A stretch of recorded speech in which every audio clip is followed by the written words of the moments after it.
दोस्तों आप सभी का हमारे चैनल में बहुत बहुत स्वागत है। तो आइए आज हम लोग सीखेंगे कि हिंदी टू इंग्लिश ट्रांसलेशन कैसे करें। अगर आपने अभी तक चैनल को सब्सक्राइब नहीं किया है तो चैनल को सब्सक्राइब करिए अपनी इंग्लिश और मैथ को मजबूत करने के लिए, क्योंकि इस चैनल पर मैथ के भी रेगुलर वीडियो आएंगे और इंग्लिश के भी रेगुलर वीडियो आती रहेगी। यहाँ पर आप ट्रांसलेशन बहुत बेस्ट तरीके से करना सीख पाएंगे, हिंदी टू इंग्लिश और इंग्लिश टू हिंदी। तो आइए आज का पहला ट्रांसलेशन जो है उसको हम लोग ट्रांसलेट करते हैं। तो आइए, क्या लिखा हुआ है, सम्राट अशोक, फिर लिखा है कॉमा। यहाँ पर ये सब बातें आपको ध्यान रखनी, ठीक है। चंद्रगुप्त का पोता था, सम्राट अशोक जो थे वो चंद्रगुप्त के पोते थे, ये बात आपको अपने दिमाग में बैठानी है। तो कौन सम्राट अशोक के पोते थे? एम्परर अशोक। एम्परर अशोक का मतलब हो गया सम्राट अशोक। फिर था लगा है, था के लिए हम क्या लगाएंगे? वॉज। क्या थे? पोते थे, तो पोते थे तो उनके लिए क्या लगाएंगे? द ग्रांड सन लगाएंगे। किसके पोते थे? चंद्रगुप्त के पोते थे, तो यहाँ लिखेंगे चंद्रगुप्ता।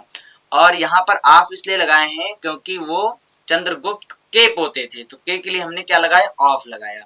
इस सेंटेंस में आपको क्या बात ध्यान रखनी है कि हिंदी में तो अशोक लिखा जाता है, लेकिन इंग्लिश में क्या लिखा जाएगा? अशोका लिखा जाएगा। के बाद ए हमें लगाना नहीं भूलना है, ये बात आपको ध्यान रखनी है। उसके बाद से हिंदी में तो चंद्रगुप्त लिखा जाता है, लेकिन इंग्लिश में क्या लिखेंगे? चंद्रगुप्ता लिखेंगे, ठीक है। ये बात आपको ध्यान रखनी है कि टी के बाद यहाँ पर ए लगाना आपको नहीं भूलना है। तो इस सेंटेंस में दो वर्ड आपको अच्छे से याद रखने हैं कि अशोका हमें लिखना है और चंद्रगुप्ता लिखना है।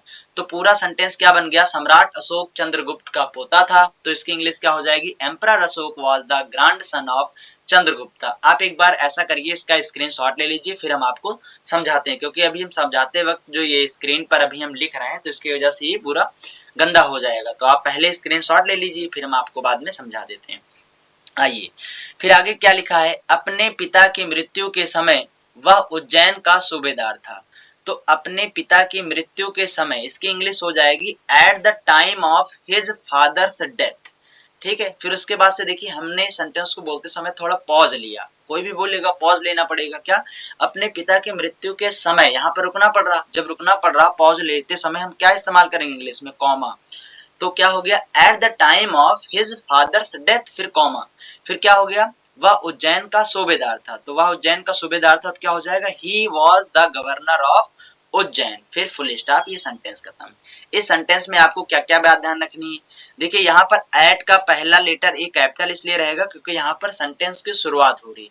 सेंटेंस की जब भी शुरुआत होगी उसके पहले वर्ड का पहला लेटर कैपिटल होता है, ये बात आप सभी को पहले से पता है। फिर आइए, जैसे हमने पॉज लिया वहां पर कॉमा लगाएंगे। कॉमा लगाने के बाद जो दूसरा सेंटेंस स्टार्ट होगा वो स्मॉल लेटर से स्टार्ट होगा, हमेशा ध्यान रखिए। अगर कॉमा लगा है उसके बाद जो सेंटेंस स्टार्ट हो रहा है वो स्मॉल लेटर से इस्तेमाल होगा, जो है स्टार्ट होगा। अगर फुल स्टॉप लगा है तो उसके बाद जो वर्ड आएगा वो कैपिटल लेटर से स्टार्ट होगा, ये बात ध्यान रखनी है। उज्जैन एक जगह का नाम है तो प्रॉपर नाउन है, तो उज्जैन का जो कैपिटल रहेगा, ये भी बात आपको ध्यान रखनी है। आगे बढ़ते हैं, क्या लिखा है? चंद्रगुप्त के मरने के 24 वर्ष बाद वह सिंहासन रूढ़ हुआ, ठीक है। सिंहासन रूढ़ होने का मतलब है उसने सिंहासन पर बैठा, मतलब गद्दी जो है सिंहासन की उन्होंने संभाली, ठीक है। कब संभाली? जब चंद्रगुप्त मर गए 24 वर्ष के बाद, चंद्रगुप्त के मरने के 24 वर्ष बाद। इसका मतलब क्या हो जाएगा? He ascended the throne. He ascended the throne का मतलब होता है सिंहासन रूढ़ होना, ये बात आपको याद रख लेनी है कि ही असेंडेड द थ्रोन का मतलब होगा सिंहासन पर बैठ जाना, सिंहासन रूढ़ हो जाना। He ascended the throne 24 year after Chandragupta's death. Chandragupta's death का मतलब है चंद्रगुप्त के मरने, और आफ्टर का मतलब है के बाद। 24 ईयर्स का मतलब है 24 वर्ष के बाद उन्होंने जो है सिंहासन रूढ़ हुए। फिर क्या लिखा है यहाँ पर देखिए, आरंभ में अशोक को शिकार का बहुत शौक था। तो आरंभ में जब मैंने बोला तो पॉज लिया, तो इसलिए हम इंग्लिश में क्या लिखेंगे? In the beginning. फिर क्या लगाएंगे? कॉमा लगाएंगे। हिंदी में चाहे कॉमा लगाए या ना लगाए, लेकिन आपको ये सेंस से समझना है कि हम पॉज ले रहे हैं तो कॉमा लगाइए। जैसे मैंने बोला क्या? आरंभ में, फिर बोला अशोक को शिकार का बहुत शौक था, तो हमने कहा इन द बिगिनिंग, फिर कॉमा लगाना पड़ा, पॉज लिए। फिर क्या हो जाएगा? Ashok was very fond of hunting, और साथ ही साथ क्या है? और उसे युद्ध कला भी पसंद थी, और इन्हें जो है साथ साथ में क्या युद्ध कला भी पसंद थी। इसीलिए हमें क्या लगाना पड़ा? एंड और के लिए लगाया, और भी के लिए क्या लगाया? आल्सो। आल्सो उन्हें क्या पसंद था? Like the art of warfare. Warfare का मतलब होता है युद्ध कला, ठीक है, ये बात ध्यान रखनी है। युद्ध कला का इंग्लिश क्या होगी? वॉरफेयर। तो पूरा सेंटेंस क्या बन जाएगा? In the beginning Ashok was very fond of hunting and also liked the art of warfare. आगे बढ़ते हैं। लिखा है सिंहासन रोहड़ के बाद उसने कलिंग पर चढ़ाई की। तो क्या है इसकी इंग्लिश हो जाएगी? आफ्टर बिकमिंग द किंग, मतलब राजा बनने के बाद, मतलब जब उन्होंने सिंहासन रोहड़ कर लिया, मतलब सिंहासन धारण कर लिया, सिंहासन पर बैठ गए, तो वहां क्या बन गए? राजा बन गए।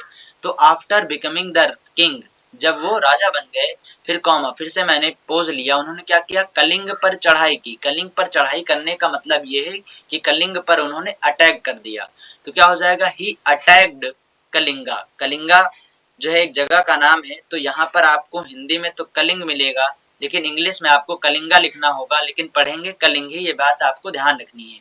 तो स्पेलिंग लिखते समय आपसे गलती हो सकती है, इसलिए आपको मैं बार बार बता दे रहा हूँ कि यहाँ पर, कि हम वहां पर सर्किल कर दे रहे हैं जो जो चीजें आपको अच्छे से याद रखनी है।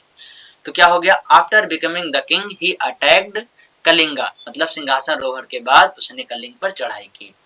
उसके बाद से क्या लिखा है? यद्यपि वह इस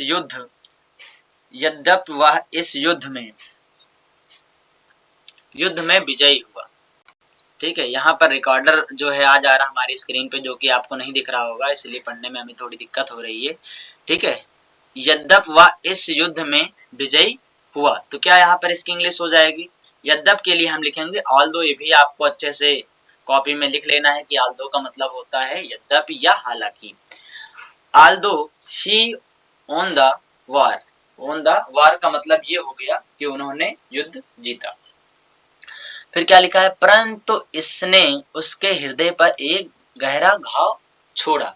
ठीक है, फिर कॉमन लगेगा it left a deep wound in his heart. ठीक है, इसका मतलब क्या हो गया? कि इसने उसके हृदय पर एक गहरा घाव छोड़ा। फिर क्या लिखा है? इस युद्ध में कई लाख आदमी मरे, फिर कॉमा, कई लाख घायल हुए और बहुत सी बीमारी से मरे। फिर क्या लिखा? इन दिस वार, मतलब इन दिस वार का मतलब है इस युद्ध में। Several like people were killed, मतलब कई लोग मारे गए। ठीक है, फिर लिखा है कॉमा, फिर मेनी वर इंजर्ड, मतलब कई लोग घायल हो गए, and many dead due to illness, और कई लोग जो है बीमारी से मरे। आगे क्या है? यह दशा देखकर अशोक का हृदय प्रवर्तित हो गया। यह दशा जो देखकर है, अशोक का हृदय क्या हो गया? प्रवर्तित हो गया। Seeing this condition, seeing this condition का मतलब है यह दशा देखकर। ठीक है, मतलब यह स्थिति देखकर या यह दशा देखकर।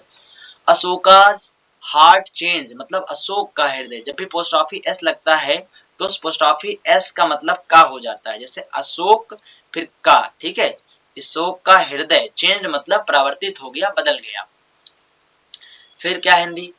प्रवर्तित हो गया, उस युद्ध से घृणा होगी, मतलब उसे क्या हो गया? युद्ध से घृणा हो गई।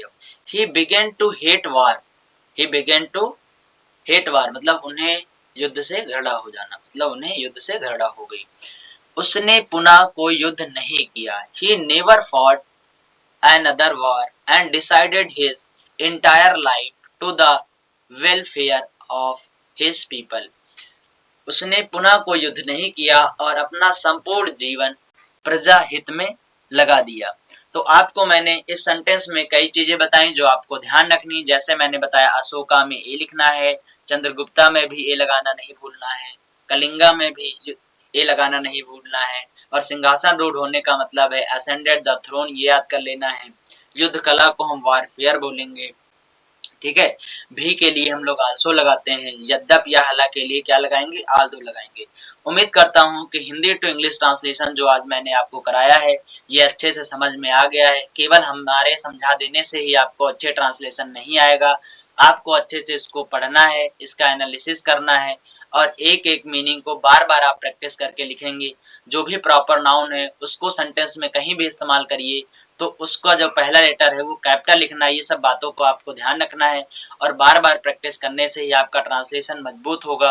केवल हमारे एक बार पढ़ा देने से आप एकदम निश्चित मत रहिए कि आपको अच्छे से आएगा, आपको खुद जो है बार बार प्रैक्टिस करनी पड़ेगी। थैंक यू वेरी मच, मिलते हैं जल्दी नेक्स्ट वीडियो के साथ में।